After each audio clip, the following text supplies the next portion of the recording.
I don't know if I want to do that to this car, just because I would love to have not done that to my Buick and still have it to this day kind of thing.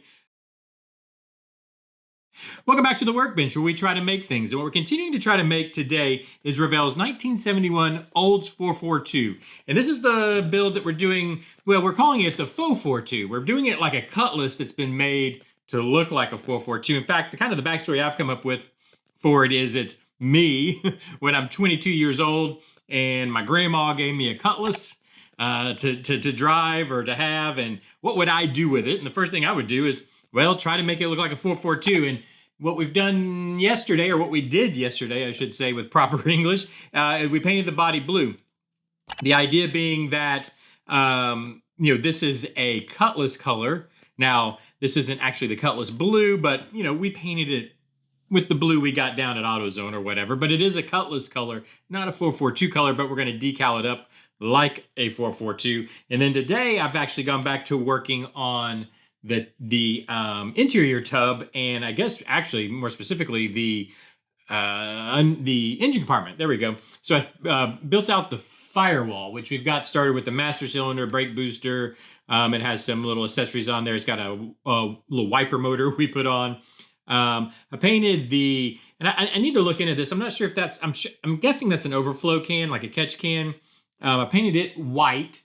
Of course, it has a little black cap. That could also be, it's got to be a catch can. It's got to be a radiator overflow. I'm trying to remember. Yeah, because you didn't have windshield washers. I'm remembering back because I had a 70 Buick Skylark. I've mentioned this a few times, but I had a 70 Buick Skylark, and that's kind of what I keep referencing back to because they're a lot of the same. They're both A bodies. They're a lot the same. These GM cars back then. Mine had a bigger catch can on it, though, is the only thing I don't remember. But anyways, I think that's what it is. I have it painted up. I'll probably put, by the way, I think we're going to fully detail this engine compartment. So first thing, I'm going to have to kind of dirty up our master cylinder and brake booster. Obviously, there would be brake fluid that is probably dripped here and there because we don't use funnels. Not when I was 22, I didn't use funnels. In fact, it was almost a challenge and a rite of passage to one, not use the funnel, and two, how high could you get the bottle above whatever you were pouring in? At least that's how I was then. Anyway, so it's probably going to be a little dirty, a little grimy, and I am going to add in brake lines just like we did on the Mustang. So I add in brake lines. We'll add in this. I'm 95% sure. If you know, by the way, let me know down in the comment section. I'm pretty sure that's a catch can, so there would be actually it would come off the bottom. There would be a hose that goes to the radiator, so we'll be adding stuff like that. We've got this is going to be an AC car because again we're in Southeast Texas, and I don't care how bad a shape, whatever your car is in, you got a working AC. That's just you just have to. I don't know how they went without them at one point in time. So it will be an AC car, so we're gonna have all our AC lines. Here's our. In fact, there's our blower motor here. I do remember these from the Buick. That was the blower motor, and this was the valve box, whatever the thing that literally had a big old door this big that would go, that would open and close off a vacuum. And that's one thing I remember about this car, and that actually brings me. Vacuum is one thing that I think about with these cars, and definitely I think about with my Buick. And it brings me to a comment that I got about the body, because we are going to be doing let me move this out of the way and I'll move this in. We are going to be doing the hood and like the rear spoiler in E-coat. I remember to look it up. That the black color that I was trying to think of yesterday, it's like an E-coat color, or I believe that's an epoxy coat, an epoxy primer black coat. So I've started painting the hood and the rear spoiler, and I had a good comment about maybe doing the whole front end like that, like where it had been crashed in. I'm just not going to do that just because it hits a little too close to home. So I keep mentioning my Buick Skylark.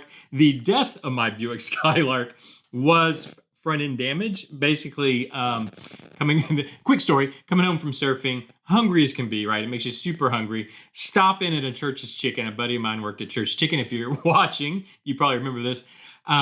Vacuum on these cars. If you I'd put a cam in it and done a little top end work on it and whatnot, and could never get it Never could get the four-wheel drum brakes to have enough vacuum to work. Yeah, so I pulled into that Church's Chicken. The car didn't stop and went right up into the Church's Chicken sign, completely crushing in the front, literally moving like 10 miles per hour. But these vehicles are so heavy that the mass just crushed in the entire front end of the car. And then that was kind of the end of the car. It kind of set around, and I thought, oh, well, I'll straighten it, and it just never happened. I don't know if I want to. I don't know if I want to do that to this car, just because I would love to have not done that to my Buick and still have it to this day, kind of thing. But we are definitely doing the this stuff.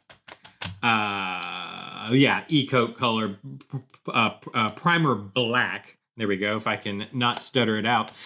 So just anyways, I think what I'm thinking about doing, so this coat of paint, it's a little darker here, a little lighter there, because basically it needs a sanding and another coat. But what I think I might do, this is my thought, because I wanted this to look like it was something that was just sprayed in the garage. So I might just sand this, wet sand it, decal it, and then clear right over that and leave in some of this kind of imperfection in the color. But maybe not. Maybe it's a little too, well, I don't know.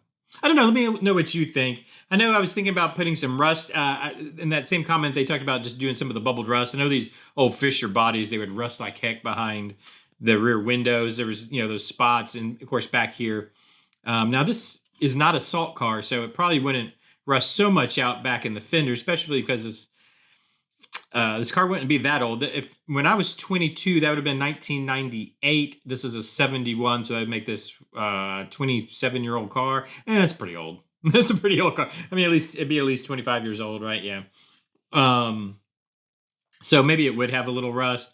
I don't know. I'm really going back and forth whether I want to add in. I mean, I know we ripped up the interior. So maybe we'll add in some bubbles or some little rust spots or something. Maybe we'll do that. I don't know. We'll see. Let me know what you think down in the description. I want to kind of get everybody's input on this. We could make this look like it was, you could put all that rust in. We can make it look like it was a vinyl top car, so you would have the rust that was under the vinyl top. I don't know if I want to go to those extremes or not. I don't know. Let me know your ideas down below. I'll keep thinking about it also. Definitely, I definitely need to sand the body, so I'll start that. I mean, that's, whether we put a second coat or just go ahead with it. In fact, what I think I'll do, here's the game plan as far as the body is concerned. I'm going to sand it, and I'm going to see what it looks like. So you can give it a wet sand and then wet the body, and you kind of see what it'll look like. So, and then I'll make a decision from there, maybe, or at least give us a better idea. So I'll do that in between episodes. I'm going to keep working on the engine compartment. I'm going to dirty this up a little bit. There's not much more I can do here. So I might try to start working on the chassis, finish painting the hood and all those things too. Also, we're going to kind of come to a point where we need parts. And right now, the finance department, my wife, I don't think I can get any part buying passed through the finance department, my wife, until after Christmas. So I'm going to try to just keep doing what we can do on this without actually having to buy parts, because as far as the engine, we're at stopping point with the engine because we need parts. We're going to start reaching a point like we need a steering wheel. I can start building the cage, which is what I was thinking about doing. When I keep saying cage, really it's just a roll bar. So we're going to be putting in, or I am going to be putting in the roll bar and just a couple back bars. I don't know what you call them. The bars go toward the rear. Mainly as a place to put harnesses, because I do want to put harnesses in this. Because we did go to that step to at least pass tech, like we can run tins or whatever. I don't know what harnesses take, especially back then. I don't know what the rules are or were. But we're going to say we needed it to pass tech, right? We need harnesses. We need a roll bar. Anyways, so we're going to do that too. That's something else. Maybe I was going to do that today, but I ended up working on this stuff. Anyways, we'll probably do that tomorrow. I'm rambling.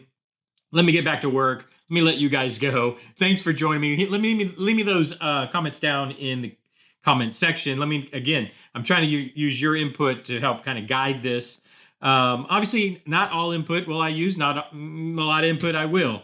So keep that in mind. But I do want to hear what you have to say and kind of get a consensus of everybody, including mine, including my vote. But so let me hear it down in the comments section. Hit the like button, hit the hype button, hit the subscribe button. Do all those things everybody tells you to do on YouTube. And I'll see you tomorrow. Bye-bye.